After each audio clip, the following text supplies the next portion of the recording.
Girl interrupts judge in court and says 2 words. The judge turns pale. Guilty or not guilty? The judge repeated, his stern voice echoing through the courtroom. Silence hung heavily, the air thick with anticipation. That's when she stood up, a small girl, no older than 9, her timid frame dwarfed by the towering adults around her. She raised her hand slightly, as if she was in a classroom asking a question, but her eyes were locked on the judge. Your Honor. Her voice cracked slightly, but then it steadied. He didn't do it. The room erupted into murmurs, but the judge froze, his eyes narrowing on the child. And how would you know that? He asked, his voice a mix of curiosity and annoyance. The girl hesitated, her small hands clenching at her sides. Then she uttered the 2 words that made the judge turn pale. He's innocent. The courtroom fell silent. The judge's face turned as white as paper, his lips parted slightly, as though he had seen a ghost. He looked at the girl again, then back down at his notes, his hand trembling slightly. Bailiff, he finally said, his voice barely audible. Clear the courtroom. Now. The scene descended into chaos as everyone began filing out, whispering and glancing back at the girl, who stood firm, her eyes now brimming with tears. What could she possibly know that had rattled the judge so completely? It all started 2 months ago in a quiet suburban neighborhood just outside of Chicago. The kind of place where neighbors greeted each other on their way to work. Children played on sidewalks, and the most exciting thing to happen was the occasional backyard barbecue. That was before the murder. John Anderson was a respected school principal, the type of man who always had a kind word and a warm smile. But one cold October morning, he was found dead in his home, a single gunshot wound to the chest. The town was in shock. How could such a terrible thing happen to someone so beloved? Detectives worked tirelessly, and soon, they had a suspect, 27-year-old Marcus Reed, a part-time mechanic with a troubled past. He had a criminal record, minor offenses, nothing violent, but his fingerprints were found on the gun. It didn't take long for the town to turn against him. People whispered about his temper, his history, his late-night arguments with John Anderson over unpaid repair bills. Marcus swore he was innocent, but few believed him. The evidence seemed overwhelming. A trial date was set, and the entire town waited anxiously for justice to be served. But then there was Emma. Emma Clark was 9 years old, the youngest daughter of one of John Anderson's close friends. She was quiet, observant, and often overlooked. In the weeks following John's death, Emma seemed different, distracted, withdrawn. Her parents assumed it was grief. After all, she had been close to John, who often helped her with school projects and let her borrow books from his extensive library. What they didn't know was that Emma had seen something that night. She didn't mean to. She had only gone outside because she thought she heard her dog barking. Standing in the shadows of her backyard, she saw someone enter John's house. Someone who wasn't Marcus Reed. Emma didn't know what to do. She was just a kid.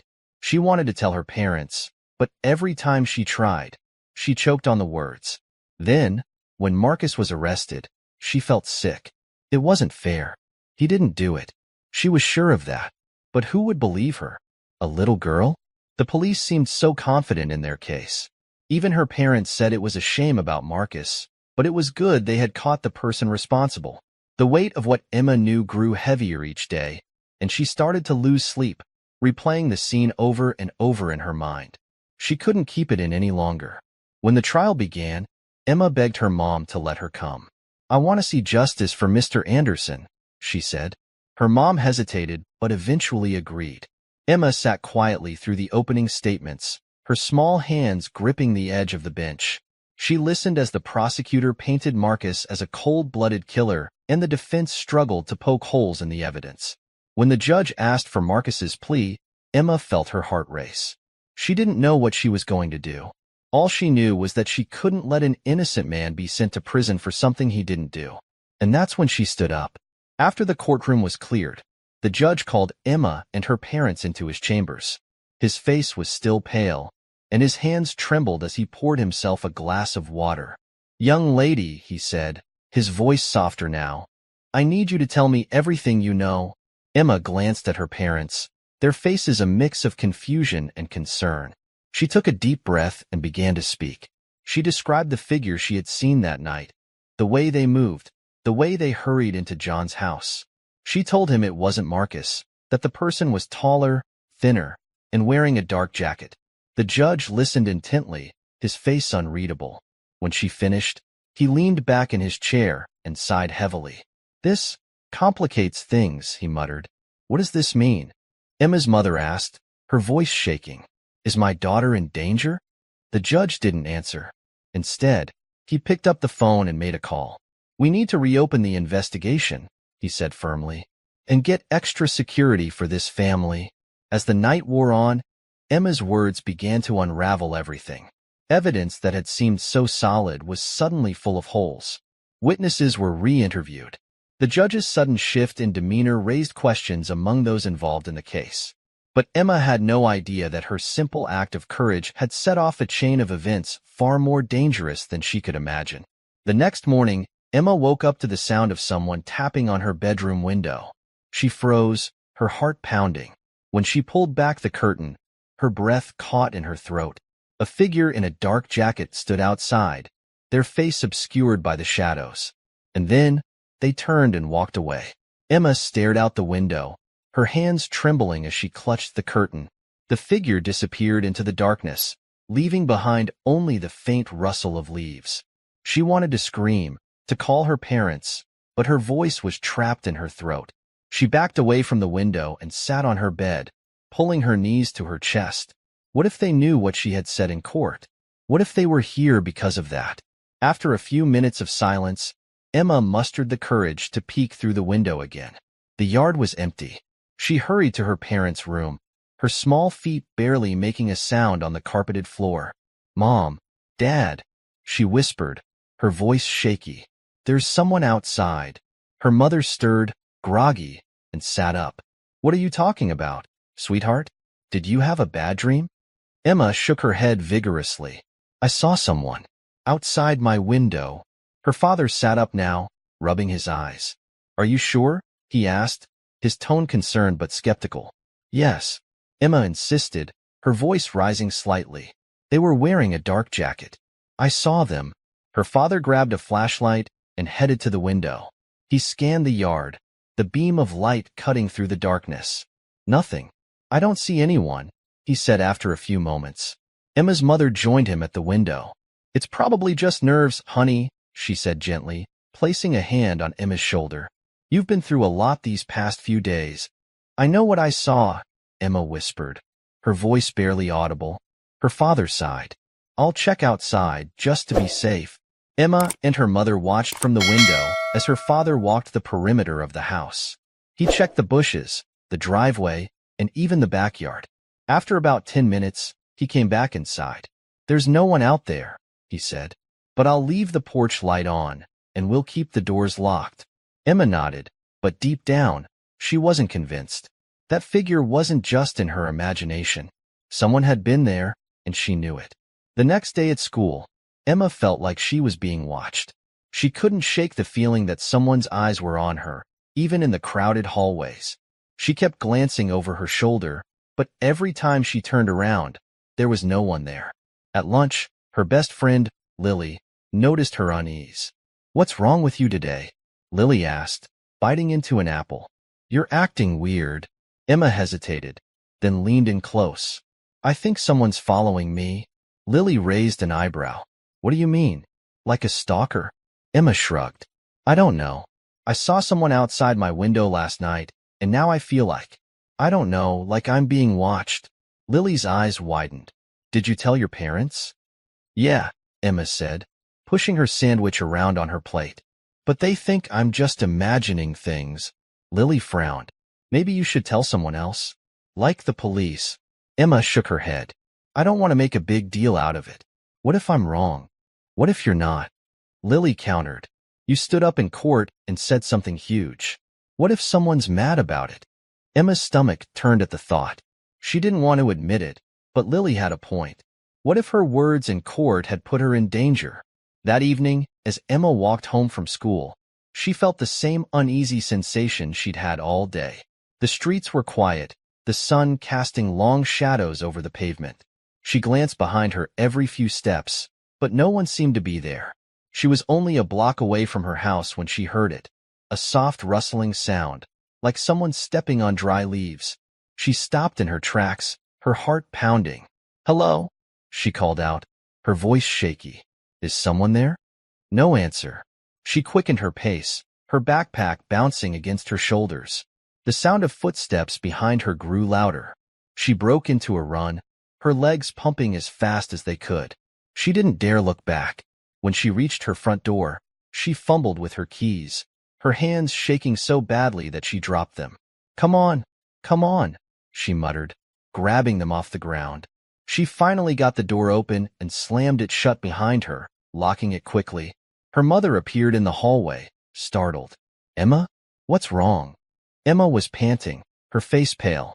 "Someone was following me," she managed to say between breaths. Her mother's eyes widened. "Are you sure?" "Yes. I heard them," Emma insisted. Her father joined them, his face serious. "We're calling the police," he said firmly. The police arrived within minutes. They searched the neighborhood but found no sign of anyone suspicious. "We'll keep an eye on the area," one of the officers said. "But it's possible she just got spooked." Emma felt frustrated. Why wouldn't anyone believe her? She knew what she had heard. That night, as she lay in bed, she couldn't sleep. Every creak of the house, every gust of wind made her jump. She stared at the window, half expecting to see that figure again. Hours passed, and just as she was starting to drift off, she heard it. A soft tapping on the glass. Her eyes flew open. The tapping grew louder, more insistent. Slowly, she turned her head toward the window, and there it was, a face, pale, thin, and expressionless, staring back at her. Emma's breath caught in her throat. The face at the window was expressionless, its hollow eyes staring directly at her. She wanted to scream, but her body was frozen, her voice stuck. The pale figure lifted a single finger to its lips as if to shush her, then tilted its head slightly, as though observing her reaction. Finally, Emma managed to move. She scrambled out of bed and bolted for her parents' room, her footsteps echoing through the quiet house. She burst through the door, startling her parents awake. "There's someone at my window," she gasped, her voice shaking. "They're staring at me." Her father jumped out of bed without hesitation. He grabbed a flashlight and his phone while her mother wrapped an arm around Emma, trying to calm her down. "Stay here," her father said firmly, before disappearing down the hall. Emma and her mother waited, the tension thick in the air. Every second felt like an eternity. Finally, they heard the front door open. Her father was outside now, scanning the yard with his flashlight. A few moments later, he returned, his expression grim. "There's no one there," he said, though his tone betrayed his unease.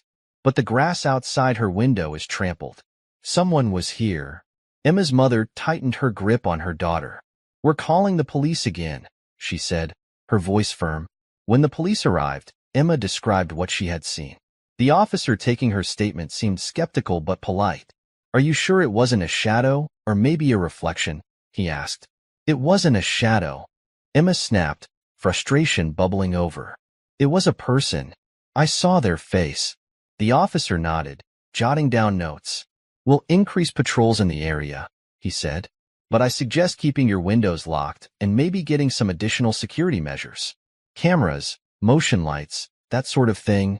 Emma's father nodded. "I'll handle it," he said, his voice tight with anger.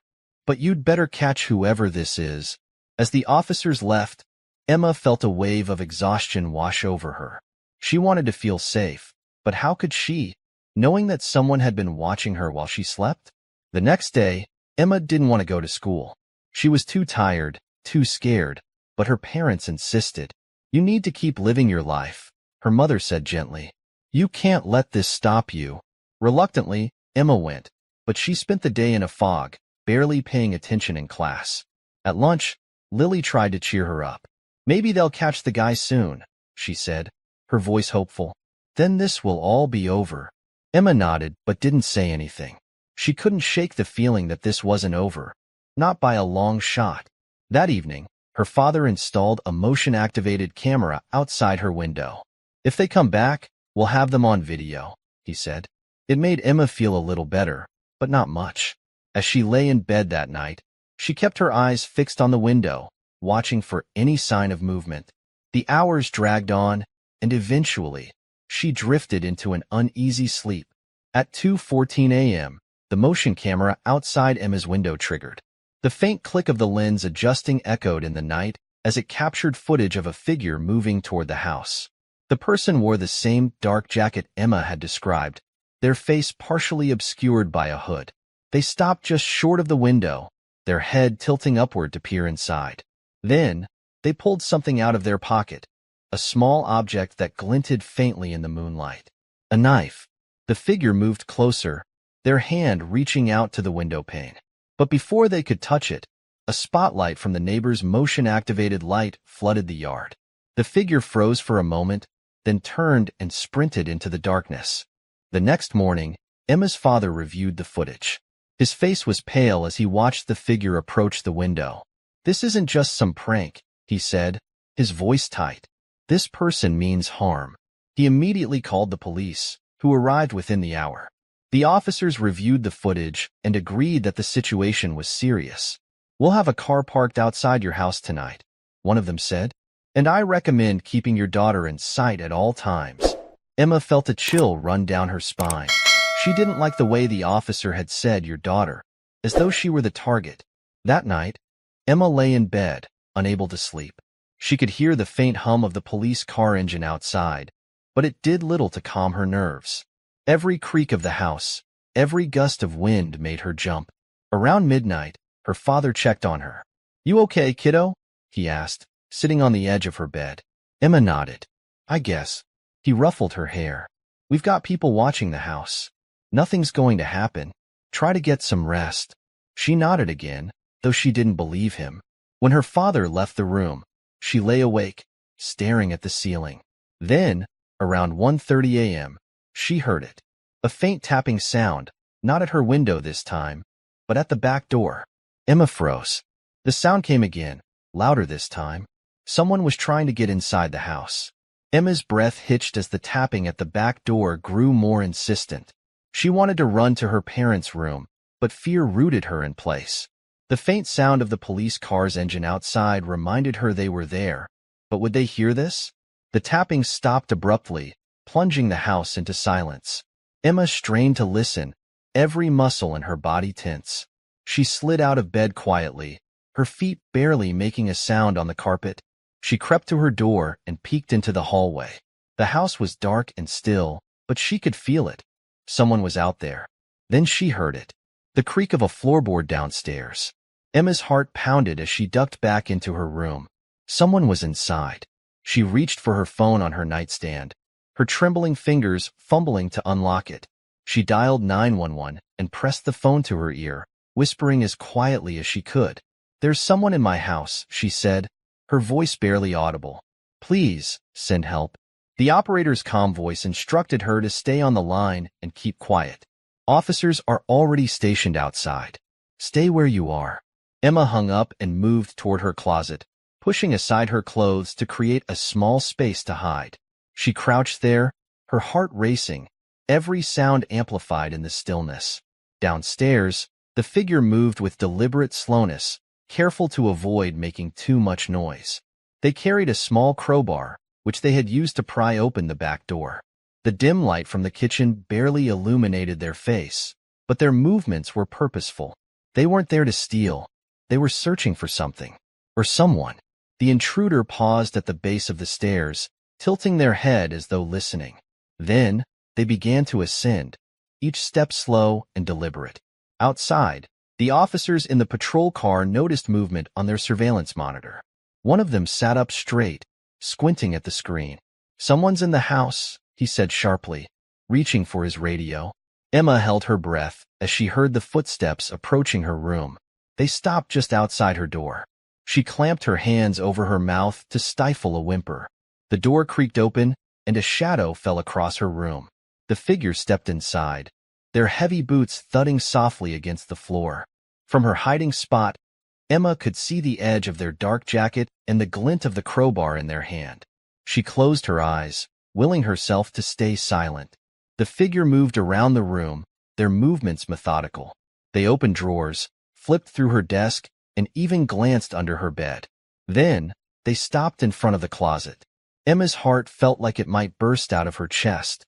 She could see the faint outline of their shadow through the slats of the closet door. Slowly, the door began to slide open. Just as the figure reached for the hanging clothes, a loud voice boomed from downstairs. "Police! Come out with your hands up!" The figure froze, their heads snapping toward the sound. For a moment, Emma thought they might leave. But instead, they turned back toward the closet, their grip on the crowbar tightening. "Police! This is your final warning," the voice shouted again. The intruder hesitated, then abruptly turned and bolted from the room. Emma heard their footsteps pounding down the stairs. Moments later, there was a crash as they broke through the front door and ran outside. The police officers gave chase, their flashlights cutting through the darkness. "Stop!" one of them yelled, but the figure didn't slow down. They darted through the neighborhood, weaving between houses and jumping fences. Finally, the intruder disappeared into a wooded area at the edge of the street. The officers stopped at the tree line, their breathing heavy. "We lost them," one muttered, frustration evident in his voice.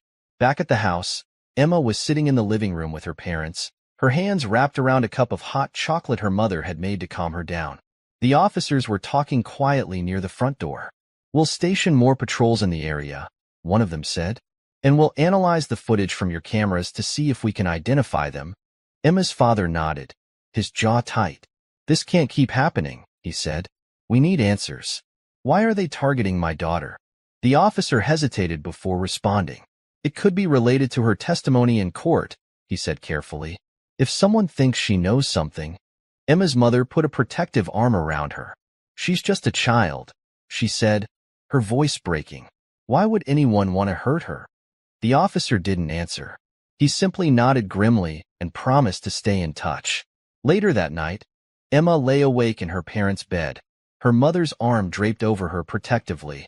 She stared at the ceiling, her mind racing. The figure hadn't just been looking for her. They had been searching her room. But why? What were they hoping to find? Then it hit her. The books. John Anderson had given her several books from his library, books he had said were special. At the time, she hadn't thought much of it. But now, she wondered if there was something in those books that someone didn't want her to see. Emma's heart raced as she thought about the books hidden under her bed. Could they hold the key to everything that was happening? She wanted to get up and check, but the memory of the intruder's shadow in her room made her stay put. She would wait until morning. Then she would find out what was in those books. The morning sunlight streaming through the curtains didn't bring Emma the comfort she had hoped for. Her parents were still shaken, and the police officers parked outside the house only reminded her of the danger they were all in. But Emma's thoughts were consumed by the books under her bed. After breakfast, when her parents were busy talking with the police, Emma slipped away to her room. Her hands trembled as she knelt by the bed and pulled out the box where she kept the books Mr. Anderson had given her. They were dusty, their covers worn, but they looked ordinary. Novels, a few history books, and an old leather-bound journal. She opened the journal first. It smelled of old paper, and the handwriting inside was small and neat. At first glance, it appeared to be a collection of notes and random musings. But as she flipped through the pages, she noticed something odd. Certain words were underlined, seemingly at random. Emma grabbed a pen and a piece of paper and began writing down the underlined words. As the list grew, she realized they formed sentences, though they were incomplete and cryptic. One sentence read, "The truth is hidden in plain sight." Another said, "Trust no one." The final sentence she pieced together sent chills down her spine. "They will come for the witness." Emma stared at the paper, her heart pounding. Was the journal a warning? If so, why had Mr. Anderson given it to her? Did he know something was going to happen? Emma's father found her a few minutes later, hunched over the journal. "What are you doing?" he asked, his tone sharp with worry. She hesitated. "I'm just reading one of the books Mr. Anderson gave me." Her father frowned. "Those books can wait. We need to focus on keeping you safe." "But Dad, what if—" "Emma," he interrupted, kneeling in front of her. "I know this is scary, but the police will figure it out. I need you to let them do their job, okay? Emma nodded reluctantly, though she couldn't shake the feeling that the books held answers. She decided not to tell her father about the journal, at least not yet. She needed more time to figure out what it all meant. Later that day, Emma found a moment alone with her best friend, Lily. They sat on the swings in the park, their breath visible in the chilly air. Emma told Lily about the journal and the underlined words. Lily's eyes widened. "That's so creepy," she said. "Do you think Mr. Anderson knew someone was after him?" Emma shrugged. "I don't know, but I think he wanted me to figure something out. What if you're right?" Lily asked.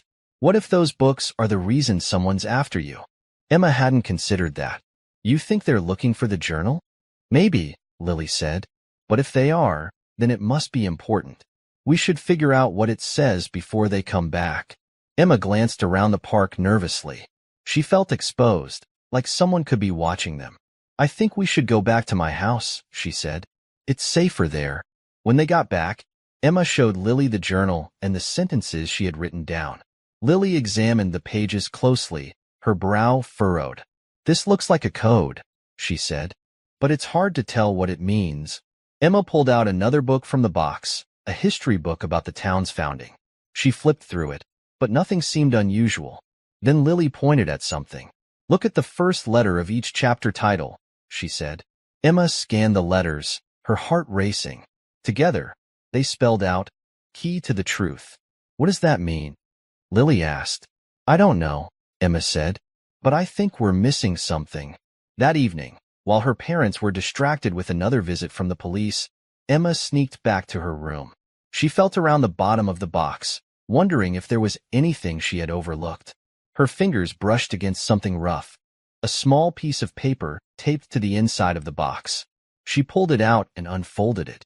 Written in Mr. Anderson's handwriting were the words, "Library basement. Look for the blue file." Emma's breath caught.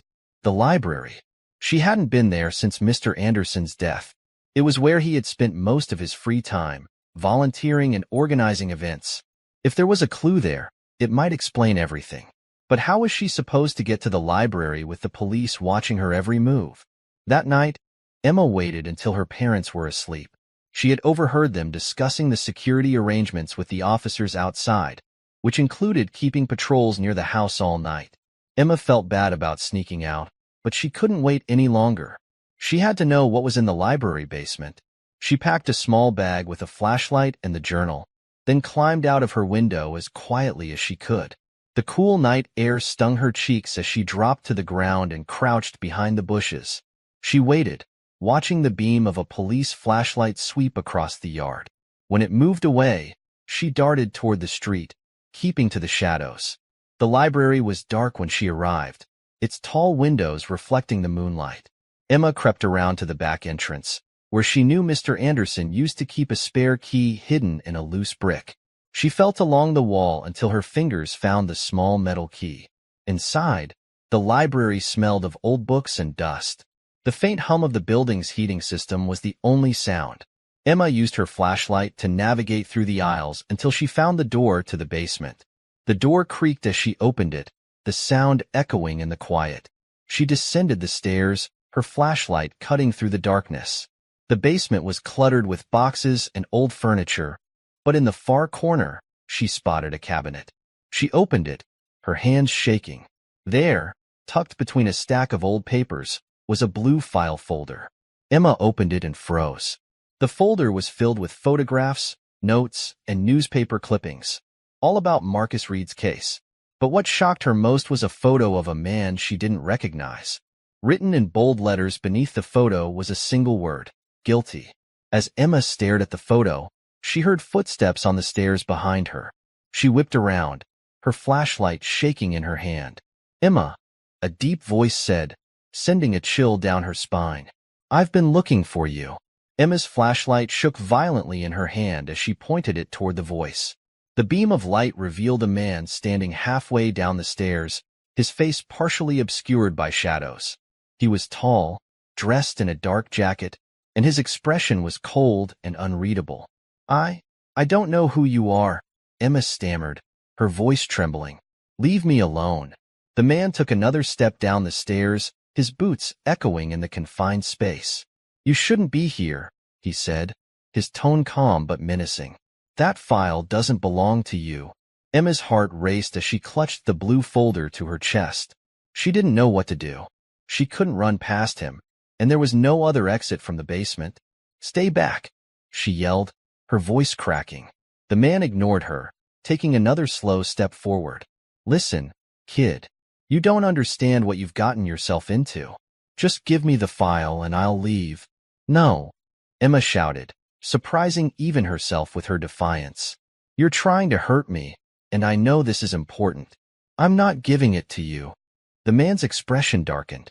"You don't know what you're messing with," he said, his voice low. "Hand it over, or I'll take it." Emma backed up until she felt the cold concrete wall behind her. She glanced around desperately for something she could use to defend herself. Her flashlight's beam landed on an old metal bookend lying on a nearby table. The man lunged toward her just as Emma grabbed the bookend. She swung it with all her strength, catching him on the side of the head. He stumbled back, clutching his temple and cursing under his breath. Emma didn't wait to see if he recovered. She darted past him, clutching the file, and sprinted up the stairs. Her adrenaline pushed her forward as she ran through the library, heading for the front door. She burst outside into the cold night air, her breath visible in the moonlight. For a moment, she thought she was safe. But then she heard the man's heavy footsteps behind her. He was chasing her. Emma ran as fast as her legs would carry her, her heart pounding in her chest. She weaved through the streets, trying to lose him in the maze of houses and alleyways. Her lungs burned, but she didn't dare slow down. Finally, she spotted a familiar landmark, Lily's house. Emma veered toward it, banging on the door with all her might. "Lily, open up," she yelled, her voice desperate. The porch light flicked on, and a moment later, Lily's dad opened the door, his expression alarmed. "Emma, what's going on?" "Someone's chasing me." Emma gasped. "Please, let me in." He stepped aside quickly, and Emma ran inside just as the man appeared at the end of the street. Lily's dad shut the door and locked it, peering out the window.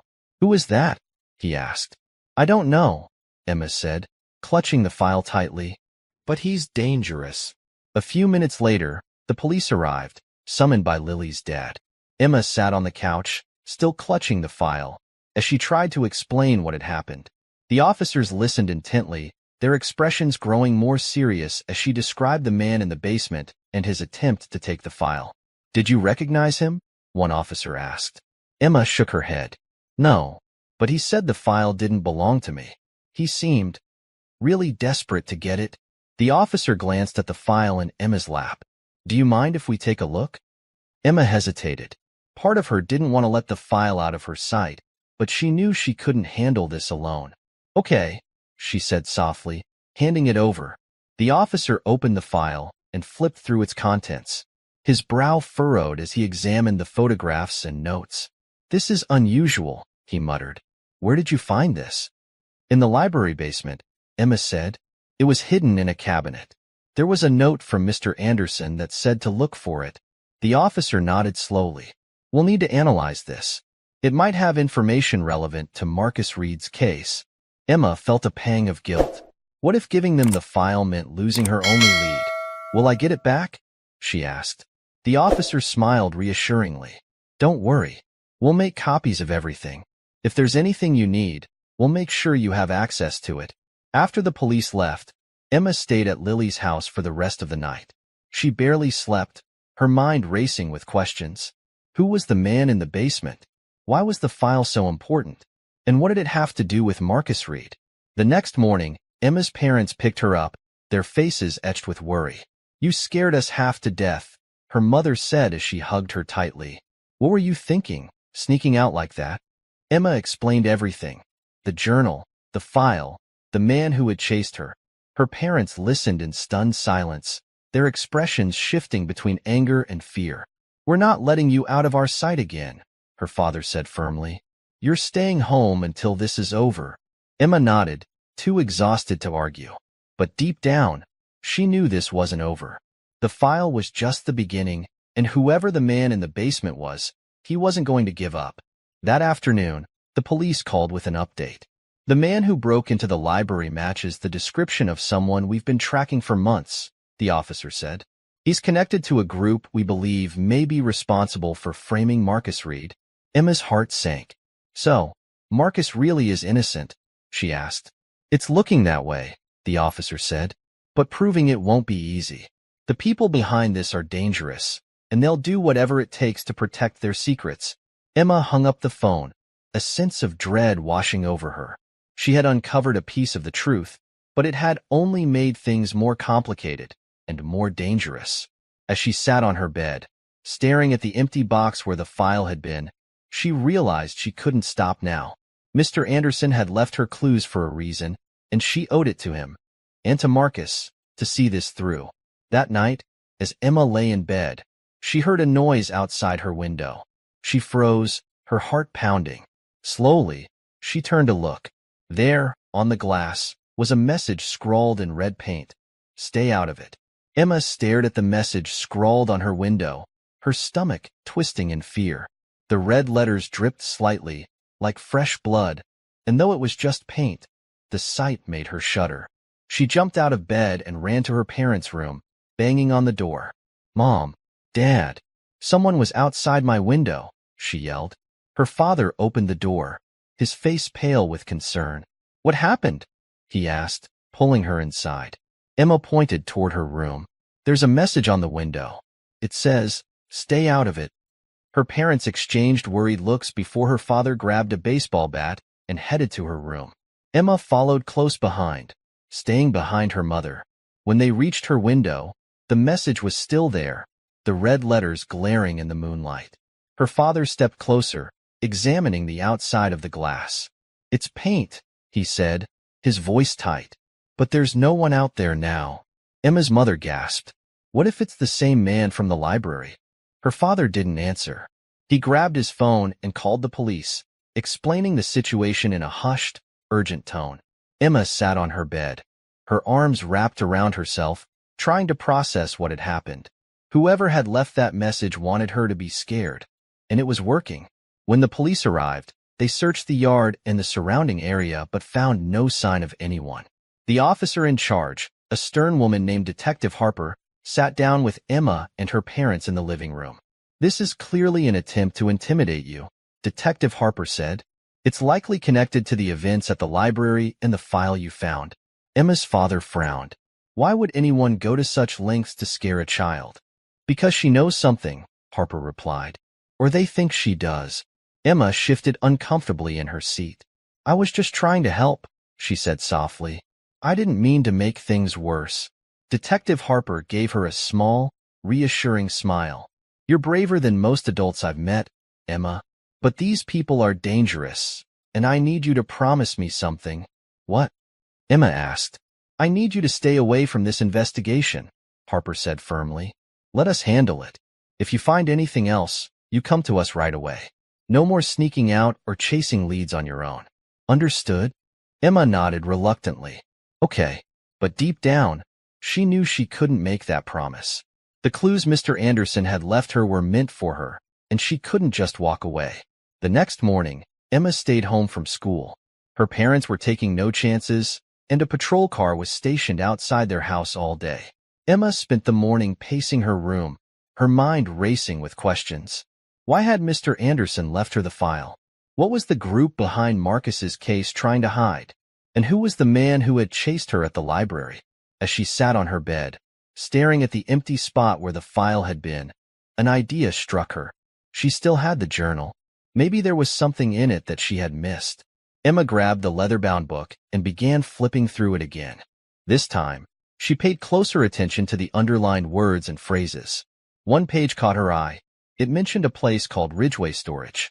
The words Unit 12 were written in the margin, circled several times. Emma's pulse quickened. Was this another clue? She pulled out her phone and searched for Ridgeway Storage. It was only a few miles away, on the outskirts of town. She bit her lip, torn. Detective Harper had told her to stay out of it, but if this was another piece of the puzzle, how could she ignore it?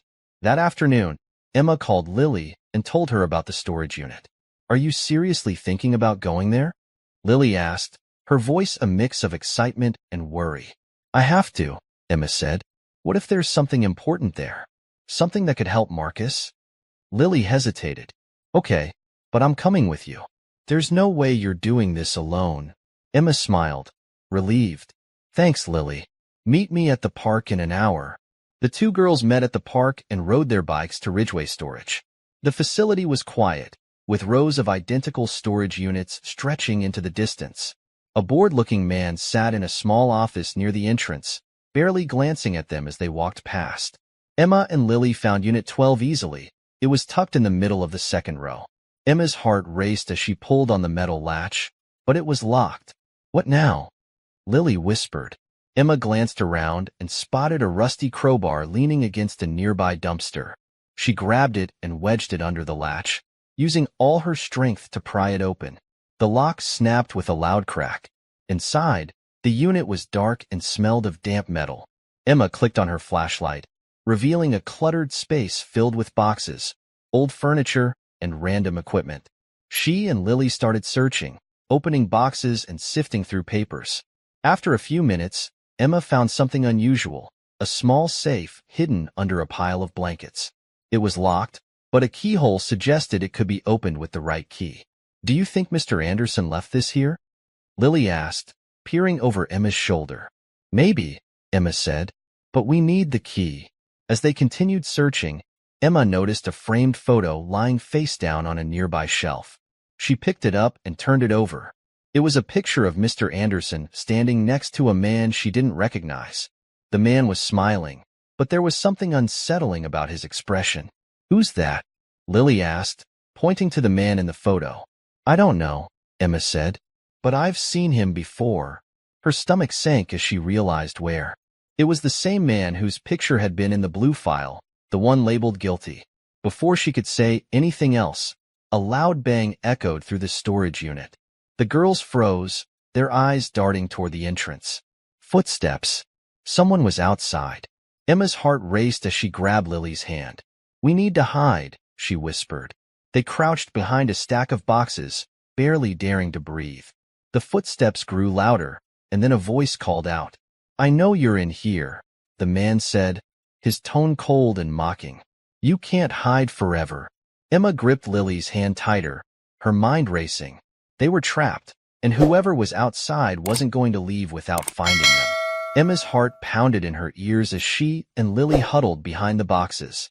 The man's footsteps echoed through the storage unit, slow and deliberate. The beam of his flashlight cut through the darkness, growing closer with every step. I don't want to hurt you, the man called out, his voice dripping with false kindness. Just give me what I'm looking for, and we can forget all about this. Lily squeezed Emma's hand, her breath coming in shallow gasps. Emma put a finger to her lips, silently pleading with her friend to stay quiet. She peeked through a small gap between the boxes, her eyes locking on the man. He was tall and broad-shouldered, his dark jacket blending into the shadows. His face was partially obscured by the brim of a baseball cap, but she could see the glint of determination in his eyes. The man stopped in the center of the storage unit, his flashlight sweeping over the shelves and furniture. He crouched down to inspect a pile of papers near the safe. You're just kids, he muttered. You don't know what you're messing with. Emma bit her lip, her mind racing. She had to think of a way out. They couldn't stay hidden forever, and the man was blocking the only exit. Her eyes darted around the unit, searching for anything they could use to their advantage. That's when she saw it. A stack of metal pipes leaning against the wall a few feet away. If she could knock them over, it might create enough noise to distract the man and give them a chance to escape. She leaned close to Lily and whispered, When I say go, run to the door. Lily's eyes widened. What about you? I'll be right behind you, Emma promised, though her voice wavered slightly. Before Lily could protest, Emma picked up a small wrench from the floor and threw it toward the pipes. The wrench clanged against the metal, sending the entire stack crashing to the ground with a deafening noise. The man spun around, his flashlight jerking toward the sound. What the? Go! Emma hissed, grabbing Lily's hand and pulling her to her feet.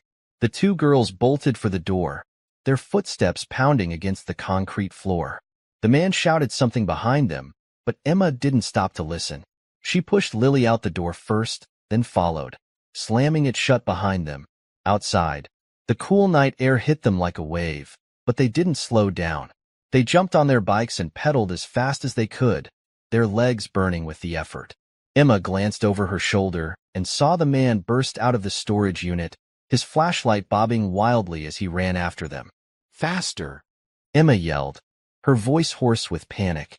The man shouted something, but the words were lost in the wind. Emma focused on the road ahead, her heart racing as they weaved through the dark streets. Eventually, the storage facility disappeared behind them, and the man's shouts faded into silence. When they finally stopped, they were several blocks away, their breaths coming in ragged gasps. They leaned against a street lamp, their bikes propped up beside them. "Do you think he's still following us?" Lily asked, her voice trembling. Emma shook her head, though she wasn't entirely sure. "I don't think so. I think we lost him." Lily collapsed onto the curb, burying her face in her hands. "This is insane. We could have died in there." Emma sat down beside her, the adrenaline slowly draining from her body. "I know," she said quietly, "but we found something important. That's safe. It has to mean something." Lily looked up at her, her eyes wide. "You want to go back, don't you?" Emma hesitated. She did want to go back, but not without a plan. "Not tonight," she said, "but we can't just ignore this. Mr. Anderson left us clues for a reason." "Us?" Lily asked, raising an eyebrow. Emma smiled faintly. "Okay, maybe just me. But I can't do this alone." Lily sighed. "Fine, but next time, we're bringing someone who can actually help, like the police." Emma nodded. "Deal." The next morning, Emma reviewed everything they had found so far. She spread the journal, the photo of Mr. Anderson and the man, and the note she had taken across her bed. The photo haunted her. There was something about the man's face that unsettled her, even though she couldn't quite explain why. Her thoughts were interrupted by a knock on her door. Her father stepped inside, his expression unreadable. "Can we talk?" he asked. Emma nodded, motioning for him to sit on the edge of her bed. Her father sighed, running a hand through his hair. "I know you're trying to help, and I know how much Mr. Anderson meant to you. But this is getting dangerous. That man from the storage unit could have hurt you." "I know," Emma said quietly, "but he didn't. And I think we're close to figuring out what really happened to Mr. Anderson." Her father frowned. "What do you mean?" Emma hesitated, then decided to tell him about the safe. "There's something in it, something important. I think it's connected to Marcus's case." Her father's expression softened. "Emma, I just want you to be safe. Let me help you." Emma looked at him, surprised. "You believe me?" He nodded. "You're a lot like your mother, stubborn, but usually right. If you think this is worth pursuing, then I'm with you.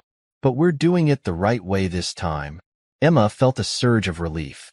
"Okay," she said, "but we have to move fast. I think the man who chased us is after the same thing." Her father's jaw tightened. "Then we'll find it before he does." Later that night, Emma, her father, and Detective Harper met to discuss their plan. Harper was skeptical at first but agreed to accompany them to the storage unit. "This is highly irregular," she said, loading her service weapon. "But if there's something in that safe, we need to know." As they drove to the storage facility, Emma couldn't shake the feeling that they were being watched. Every passing car and shadowy figure on the sidewalk made her skin crawl. She clutched the journal tightly, praying that whatever they found in the safe would finally give them the answers they needed. When they arrived, the facility was eerily quiet. Harper led the way, her flashlight cutting through the darkness. Emma stayed close to her father, her eyes darting around nervously. When they reached Unit 12, Harper used a bolt cutter to remove the damaged lock. The door creaked open, revealing the cluttered interior. "Stay behind me," Harper said, stepping inside with her gun drawn. Emma and her father followed, their footsteps echoing in the stillness. They moved quickly to the safe, which was still in its place under the blankets. Harper inspected it, then pulled out a small toolkit. "This might take a minute," she said, kneeling in front of the safe. Emma held her breath as Harper worked, the tension in the room thick. Finally, with a soft click, the safe popped open. Inside was a stack of documents, neatly bound together. Harper flipped through them, her eyes narrowing. "These are financial records," she said. "Bank transfers, property deeds. And look at this." She held up a page with several names listed. Emma's blood ran cold when she saw the last name on the list. Emma Clark. "What does this mean?" her father asked, his voice tight with fear. Before Harper could answer, the sound of heavy footsteps echoed behind them. They turned just in time to see the man from the night before step into the unit, his face twisted in anger. "Put the papers down," he growled, leveling a gun at them. Emma froze, her heart pounding as the man pointed the gun directly at Detective Harper. The air in the storage unit was suffocating, the tension so thick it felt like the walls were closing in. Harper slowly raised her hands, the stack of documents still clutched in her left hand. "Let's talk about this," Harper said calmly, her voice steady despite the clear danger. "You don't have to do this." The man's eyes darted between Harper and Emma's father, his hand gripping the gun tightly. "You shouldn't have opened that safe," he snarled. "You don't know what you've gotten yourselves into." Emma's father stepped in front of her protectively. "Whatever this is, it doesn't involve my daughter," he said firmly. "Let her go." The man scoffed. "Doesn't involve her? She's the reason we're here." That little girl stuck her nose where it didn't belong. Emma's breath caught in her throat. "Why are you doing this?" she asked, her voice trembling. "Why did you frame Marcus?" The man's expression darkened. "You think you're so clever, don't you?" he sneered. "You don't understand the bigger picture." "Then explain it to me," Harper said, her voice calm but authoritative. "Help me understand." The man hesitated, his grip on the gun faltering for a split second.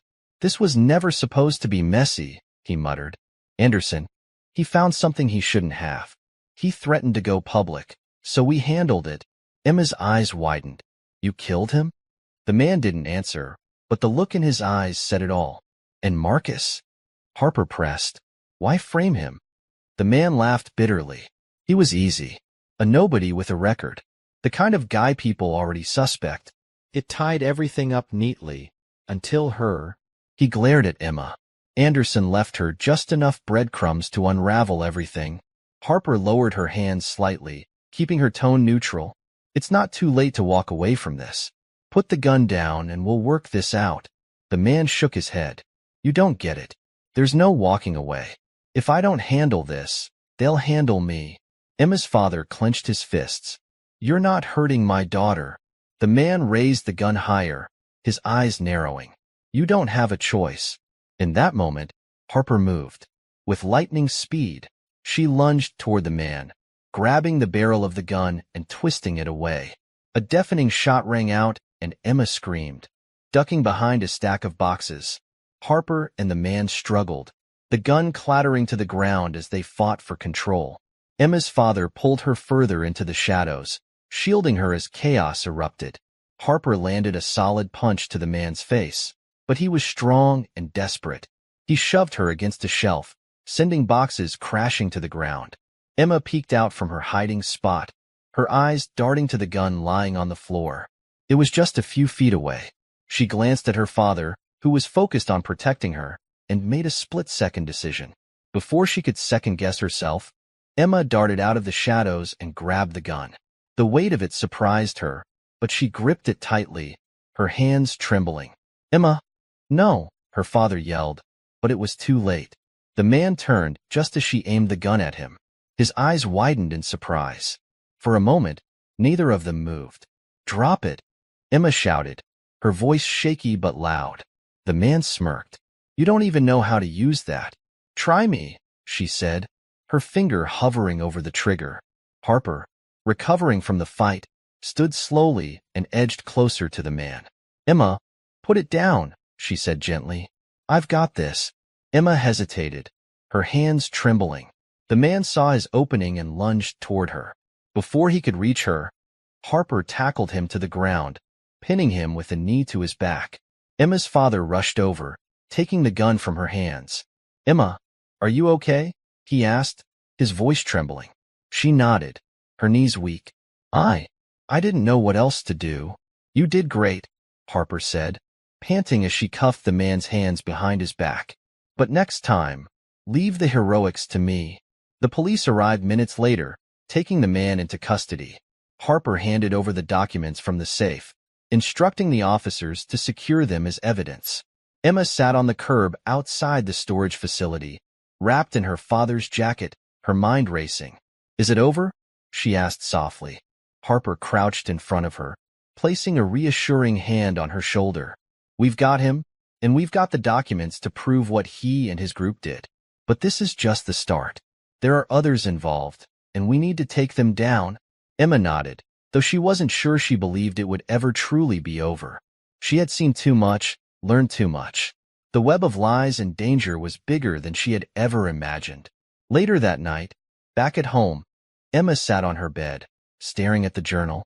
She traced her fingers over the worn leather cover, wondering if Mr. Anderson had known how much his clues would cost her.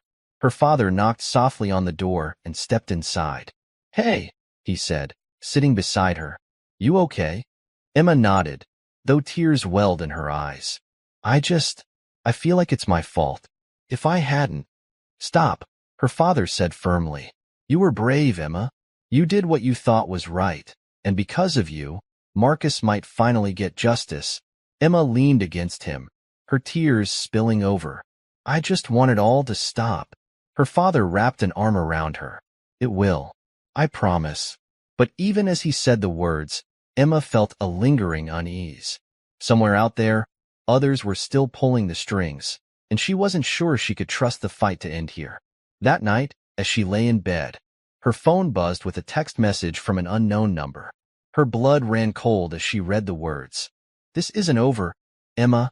Emma sat frozen in bed, her phone clutched tightly in her hand. The message blinked on the screen. "This isn't over, Emma." Her heart skipped a beat, and a shiver ran down her spine. She had expected this moment, the calm before the storm, but part of her had hoped, desperately, that this nightmare was finally behind her. She stared at the message for a long time, her mind racing. Who could it be? Was it the same people who had framed Marcus? Or was it someone else, someone even more dangerous? She didn't have the answers, but she knew one thing for certain.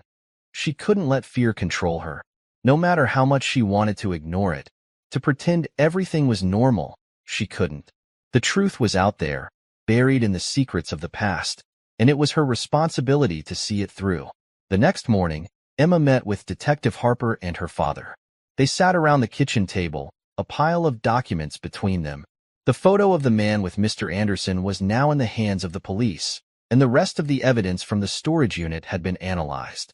Things were moving in the right direction. "We've identified the rest of the group," Harper said, her voice tired but resolute. "They're connected to a series of fraudulent activities.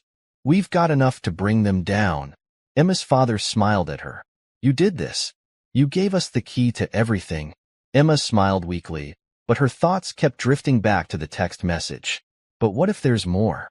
What if there are still people out there, still pulling the strings? Harper looked at her seriously.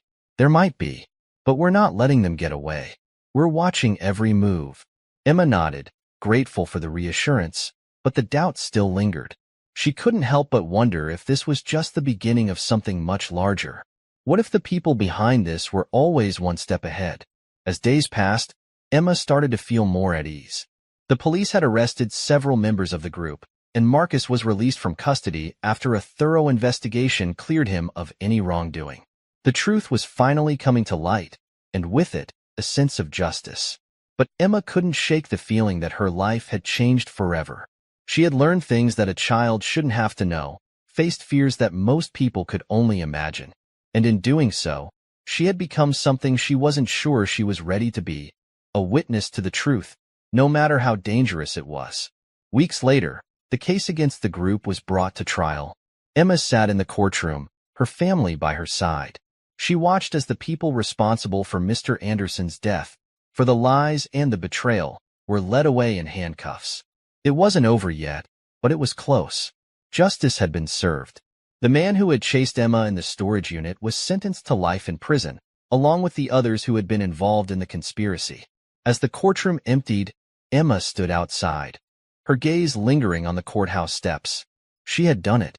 She had helped uncover the truth, and in doing so, had given justice to a man who had once been like a second father to her. It hadn't been easy, and there were still questions left unanswered, but Emma knew that whatever came next, she would face it head-on. And maybe, just maybe, the storm was finally over. As she walked home with her parents, the weight on her shoulders seemed a little lighter. The text message, the fear, all of it felt like it was slowly fading away. But even as she stepped into the comfort of her home, a small part of her remained vigilant. Because the world was full of secrets, and Emma knew that if she ever wanted to uncover the next truth, she would have to keep searching, no matter where it led. And so, the story ended, for now.